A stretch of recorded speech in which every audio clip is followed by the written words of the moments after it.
mean, having a later train from at 11:30 Monday to Friday is going to make a really big difference to the music scene here in Swansea. When we first started talking about opening the arena, we got a huge amount of feedback from the local community that trains were going to be an issue in terms of people being able to see that last song. Quite often the curfew for a gig is at 11 o'clock. And so people were having to make that decision: is how do they get home? Do they leave early to get the earlier train?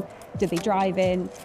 So this 11:30 train Monday to Friday is going to make a huge difference in terms of the people that it's going to attract to the area. You know, one of the reasons that Swansea Arena was created was to regenerate the area and bring more people in and to really positively impact local businesses.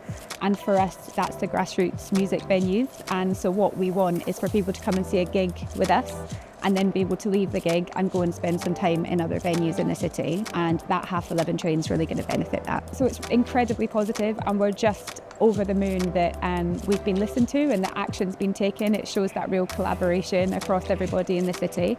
And hopefully we'll get to a point that we can extend it even further. Into the weekends would be great, or even an even later train. But this first step is really beneficial. We've invested heavily in sites like the fantastic arena behind us.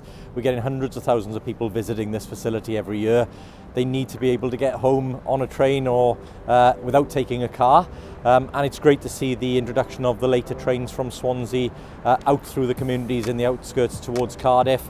That'll allow people to come and enjoy a show here, enjoy the nighttime economy in Swansea, and get home safely without having to drive. If you want to get home by train, you are limited to 10:30 at night, so this will really, really help. It'll be a boost to our local economy. We want to see people taking more buses, more trains, and the introduction of later services is really welcomed. We've got really strong targets to meet net zero by 2050. That means people taking less car journeys, being less in congestion, but having affordable, reliable public transport like trains and buses available to them so they can get from their home to their place of work or where they want to enjoy a night out without having to take the car, and that's what we want to try and encourage people to do. I frequently use the service from between here and Cardiff. On occasion we have had to leave a little bit early just to make sure we get that earlier service, so I think it's great news if it could be a later option for us really.